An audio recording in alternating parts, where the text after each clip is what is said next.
The next question says, so Sheikh, tell me if this is correct. When you've performed the first rak'ah and you come up for the second, do you have to say Bismillah again? The Subhanaka, the Ta'awudh, Tasmiyah. We say that this issue is based off of other issues. And that is saying Bismillah or the statement Bismillah or Bismillah ar-Rahman ar-Rahim, is that a part of Surah Al-Fatiha or not? The majority, we don't want to get into that right now. We say that there's one view that says that Surah Al-Fatiha begins with Alhamdulillah Rabbil Alameen. That's the first verse. And saying Bismillah ar-Rahman ar-Rahim is a part of the Salat. It's a part of what is written in the Mus'haf from the Sahaba, but it isn't an actual verse from Surah Al-Fatiha. This is one view.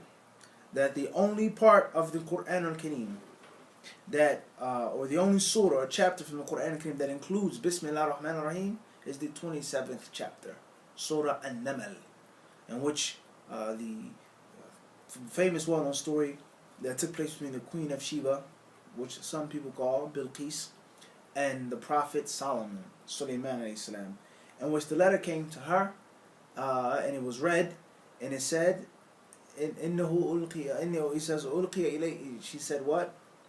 That this book, أُلْقِيَ إِلَيَّ كِتَابٌ كَرِيمٌ, a honorable letter has come to me.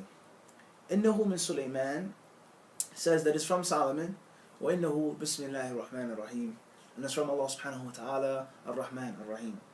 Other than that verse from the 27th chapter, they say, these ulama, that Bismillah ar-Rahman ar-Rahim is not from the actual Quran al-Kareem. And the Sahaba al-Kiram radiallahu anhum, they placed it in front of each chapter as the Prophet ﷺ taught them, and to separate one chapter from the next. Other ulama say rather Bismillah ar-Rahman ar-Rahim is a part of the Fatiha, and it is the first ayah of the Fatiha. If you take the first opinion, then you say it's not obligatory, regardless, first, second, third, fourth, or fifth rak'ah. If you take the second opinion, then it's obligatory to recite in every single rak'ah, according to your opinion on reciting Surah Al-Fatiha in the Salah, which we know there are four main views of the people of knowledge with regards to is Surah Al-Fatiha obligatory or not in the Salah. Khairan, inshallah. That's a long issue in itself that we've explained in other classes.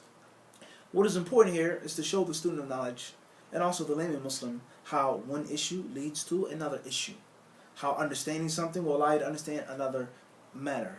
From one thing, learn 10,000 things, as we always say. The concept of building and clustering your knowledge. And if you misunderstand something, or you ignore something, or you cheat, and you don't really practice and study well in this issue, okay, you cut corners, you're going to pay for it later on down the line. So therefore, this issue of the Fatiha, is Bismillah ar-Rahman ar-Rahim a verse from it or not? That's the first issue. Secondly, do you have to recite the Fatiha in the Salah or not?